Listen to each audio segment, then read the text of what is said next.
Behind me is the new Renault Austral, which is not really new. It's more like an extended facelift version, even though they call it version 2 of this car.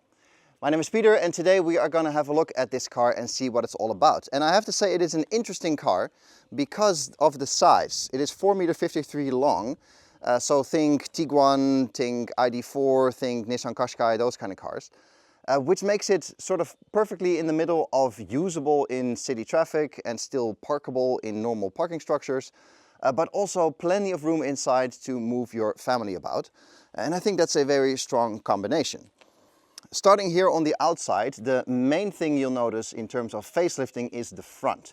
So we have a new light signature here on the side with new daytime running lights, now in line with the other Renault models, and also new LED matrix lights in this top version with extra pixels and extra capabilities. The grille, by the way, has Renault logos in it, as you can see, next to the main logo. And that is in ice black in terms of color code. The body color on this one, by the way, is satin schist gray. Not really sure what that means, but it's just matte gray paint in my opinion. It looks really nice. We also have a white version here, which is not really my kind of taste, and also a special blue color for this Austral, which also looks quite striking. But I quite like this satin gray one with the contrasting black. I think it looks pretty good. In this Alpine Esprit edition, you get the 20-inch wheels as standard. In the Techno version underneath and the Evolution version as the base model, you have 18 or 19-inch models, so you will. But here in the top line, you get the 20-inch ones. We have black mirror caps as part of the design as well. And here in the back, we have something that Renault calls the over-tinted rear windows. So that just means that they are extra dark, I suppose. When we continue down the car to the rear, you will see, and I quote here, LED rear lights with a 3D floating ice cube effect. So that's this. Yeah, I'm not really sure about that, but it looks quite okay. Here in the back there's not that many visual changes. They changed the logo a little bit and the Austral lettering. I think it looks quite nice here on the back with a real wiper, which is something we always like to see. Overall, I think this is quite a clean design. I quite like it. I think it looks good. I think in this color especially the proportions look correct. So it's a nice car to see on the road. It's also a nice car to drive, as we'll see in a bit. And overall the practicality and the technological platform are also quite impressive. Now you might have noticed something here on the side. It says for control. That means that this car has rear wheel steering by Renault. It's a €1,500 optional extra, and they say that 15% of Austral customers actually tick this box. That gives you a turning circle of just over 10 meters, which is really small for a car like this. It's not a strict necessity because the car is not that long, but it is a cool option to have, and it's actually quite nice that Renault offers it in this class of car. So we got an interesting experiment here. We are in a cul-de-sac, and this car has four-wheel steering, meaning that the rear wheels can counter-steer up to 5 degrees, up to 30 kilometers an hour, I believe, to give you a tighter turning circle. Now this is not wide at all, and normally in a car this size, you're going to have to at least reverse once or twice to be able to turn around. But if I keep it in D and move forward a little bit, I could turn the wheel around and I'll make it pretty easily in one go. And that's really where this shines, because normally a car 4.5 meters long doesn't really need four-wheel steering, to be honest. But when the spaces get tight, when you need to maneuver, so imagine parking garages, situations like this, normally you have to be very careful and precise in your steering. And often you have to reverse a few times. Here with this four-wheel steering, you can just chuck it in and it turns a lot tighter than you think it will. Which is something you have to get used to a little bit, because it is quite interesting what it does to the maneuverability of the car. And often you'll take a corner and you'll be like, oh, that's a bit tighter than I thought it would be. But the car can do it pretty easily, so that is really, really nice. I'm going to take you through a cockpit tour of this Austral, and it is very familiar in here because most of the things we see, touch and interact with are the standard Renault hardware that we know from basically all their other models. So that's good, because in general the Renault hardware in the cockpit is pretty okay. Nice to use and works really well. But it does come with some typical Renault quirks, like the piano black that's everywhere. I'm gonna not mention it too much in this video, but it is still annoying and it's still in places that you constantly touch. If somebody can explain to me why in the comments, some car engineer, please let me know, because it is baffling to me. And things like this gear stick toothbrush that is an afterthought and is making it way too cluttered here on the right side of the steering wheel, with your gear selector, your wiper settings, your regen braking, your radio, your multi-sense, and your normal media and driver's display buttons. So it's way too full, and this should not have been here. But it does come with some good stuff like the Google integration, navigation, and the all-round good ergonomics, and of course the personal profile button to immediately turn on and off your driver aid settings like you want to have them. If we look around, I'll close the door for you for a second, because we are in the burning sun, so it is pretty hot in the car, so I keep it open for a bit of airflow. We got normal buttons for the windows, awesome, and a normal pad for the mirror control, even more awesome. Great, that's how you want them, easy adjustment on the fly when and where you want. This top of the line Alpine, Esprit Alpine edition has everything. So we got some nice Alcantara on the door. Everything you touch is soft, and we have the Harman Kardon sound system in this one as well. So this one is completely fully loaded. With the door open again, looking ahead, I have a head-up display, a driver's display, and a slightly squarish steering wheel. Not to the point that it becomes annoying, because it's rounded off just enough that it still slides through your hand pretty easily. The driver's display, 12-inch, nice and clear, typical Renault, works fine. I'm pretty happy with it. And the head-up display in this version is also nice, because that combination between the two displays, I find it very pleasant. Once you've set that up just the way you want to, it's nice to have the information in front of you, so you don't have to take your eyes off the road, and then some glanceable information on the screen straight below. The rest of the information is on the central screen with Google integration, so you can connect your Google account to that and have full access to everything you do on your phone. Fantastic, it works really well, and it's a nice system to use. Good size as well, and nicely integrated into the dashboard. Now the central tunnel is quite interesting, because it has this, what I compare to a airplane throttle handle in the middle, that you can slide back and forward. So if you slide it backwards, you have access to your cup holders, your USB chargers, and your 12-volt socket. And sliding it forward, you have access to your storage bin. And obviously somewhere in between you can rest your hand and your arm on it. When it's fully in the front, it's actually quite nice, because you can operate the screen, and you can operate the excellent climate control buttons here, the physical buttons to adjust things like temperature and fan speed. So that's okay, and if you slide it all the way back, then you can rest your arm on it like this while driving. But obviously when you have cups here, you can't slide it forward, so then that function sort of goes away. So you got to figure out some kind of middle ground here. I'm not really entirely sure about it, because yeah, one is always covered and the other is always uncovered, so you know, dust and stuff is going to fall in there at all times anyway. And then on top of it you have your wireless charging pad for your phone. All right, and then here we have the split opening sort of central armrest storage, which is big enough for 2 cans of soda, I'd say, and that is all you get in the middle.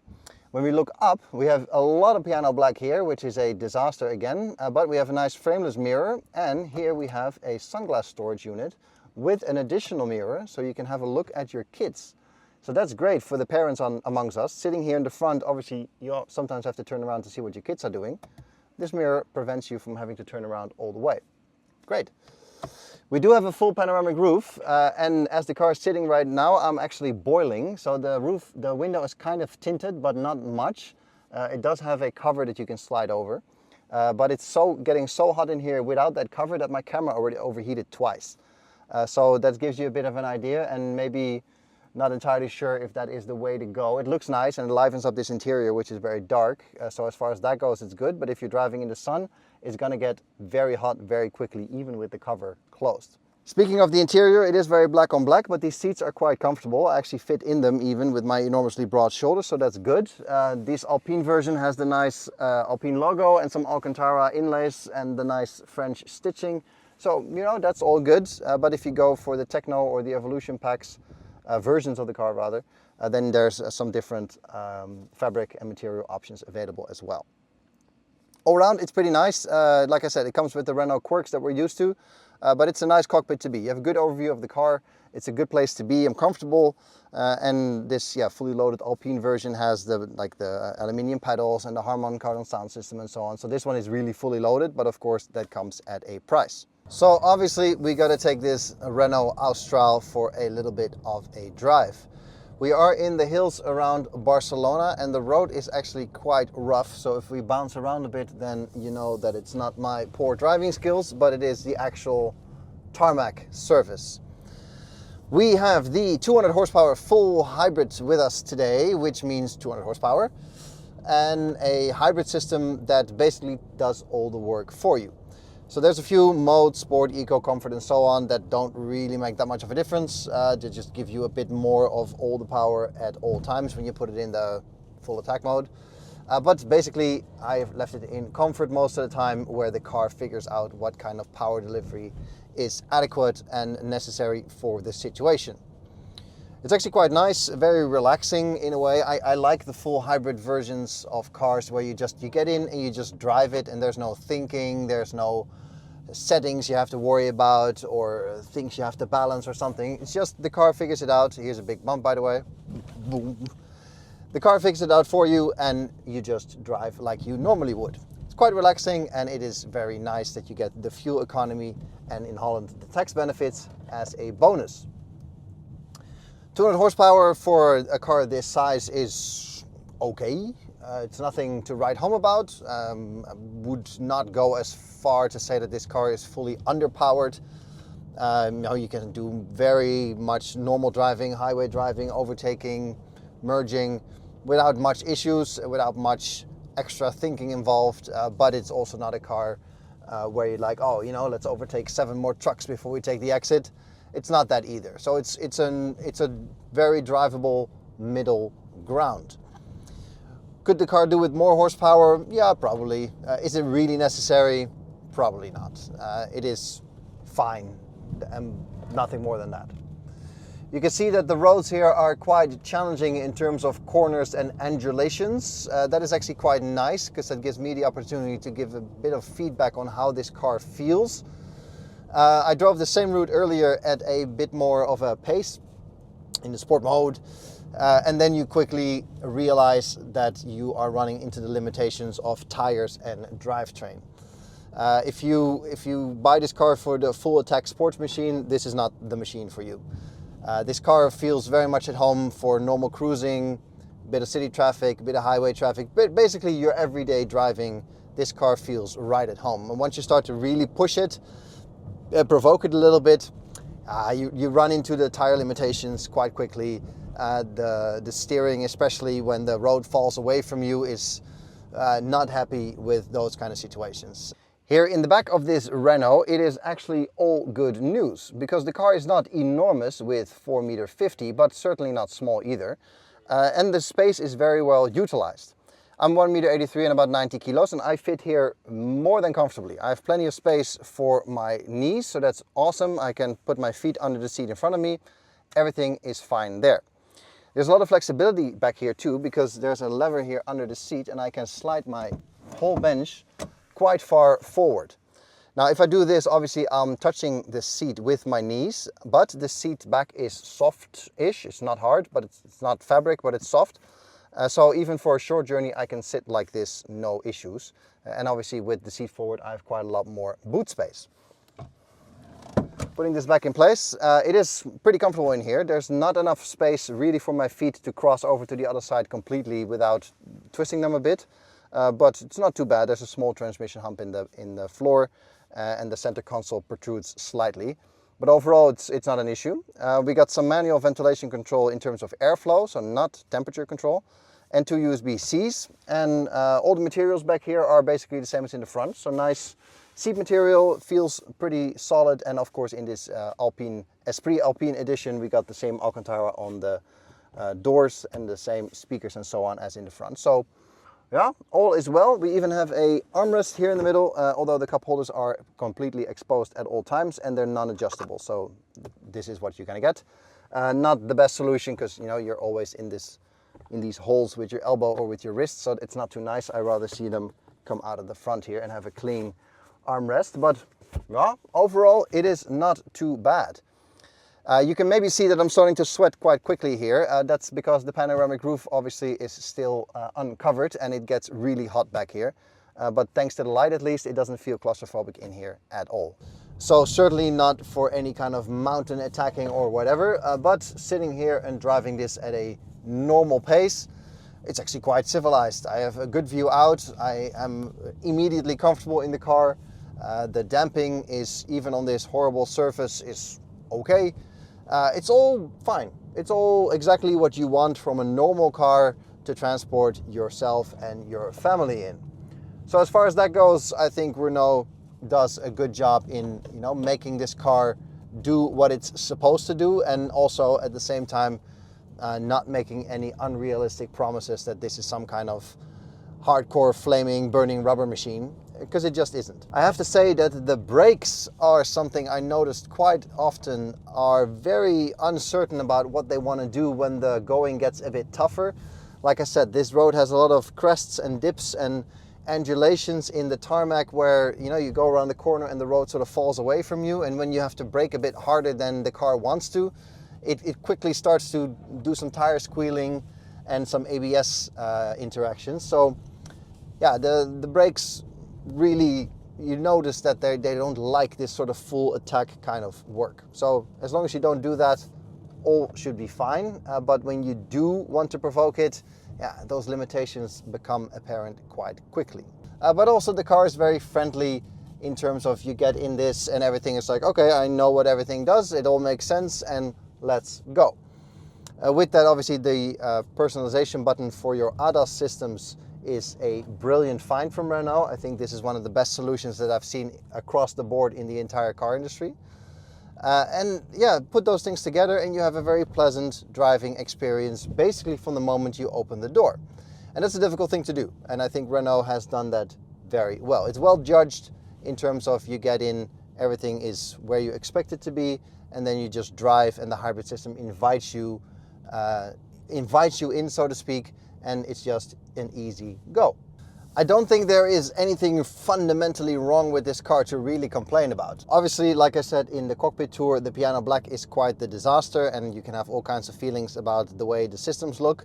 But the fact of the matter is that the car looks pretty good, I think, all round. Both the outside and the interior, I think, are pretty good looking cars. I personally think that the Google integration is brilliant, that Renault really made a smart move there across the board, integrating that in all their models. It's just easy and it's pleasant, and it makes the connection from your home into your car, I wouldn't say seamless, but just nice and pleasant. And with that, I think the powertrain, even though it's not some kind of rocket ship, I think the powertrain suits the car reasonably well as well. So I think all around the package that Renault presents here in this Austral is quite nice, especially considering the space in the back, considering all the tech you get in here. And it's also kind of nice that you still have the options to choose for things like the roof, the panoramic roof, and the rear wheel steering and so on. Though those technological extras that you can get if you want them, it's quite nice as well. So after 2 days driving around the hills of Barcelona in this new Renault Austral, what do I make of it? Is this the one to have? It really depends on what you're looking for. I think if you look at the full spectrum of Renault models, they have the full electric track and they have the hybrid track. I think there's a good choice to be made there already, because both tracks have several cars in several sizes and several categories that you can pick from. Depending on your driving needs, your family situation, your space needs and so on, you can basically pick something that fits your lifestyle in either category. This one being the hybrid, I think it's quite a good proposition because it has that sweet spot in size between usability in and around town, easy to park and relatively easy to maneuver, even without the 4Control system, but still having a lot of space inside for a family, 2 kids and a holiday in the boot. This drivetrain in particular is quite nice. It might not be the most powerful engine you've ever seen, but it's fuel efficient. You can basically do more than 1,000 kilometers on the tank if you're a little bit careful, giving you a lot of range and a lot of flexibility in terms of deployment. And because it has a 55-liter fuel tank and you can basically drive like you've always done without any adjustments in the way that you drive, the hybrid system just takes care of it for you. It's a very easy transition solution coming from a full combustion car. The 4Control system is a box that I personally would tick. It's not strictly necessary with a car this size, but it gives you a lot of agility and maneuverability, which is quite nice. The panoramic roof is an option I would not tick because it does get very hot in the car very quickly, even with the cover closed. So that is something, even with the dark interior, I don't think you strictly need. but the 4Control is probably worth spending the money on. All round, I think Renault builds a cool set of cars these days, and this Renault Austral is no different. I think it looks great, the styling is nice, and I think especially in this satin color and Esprit Alpine trim, you have a really cool car.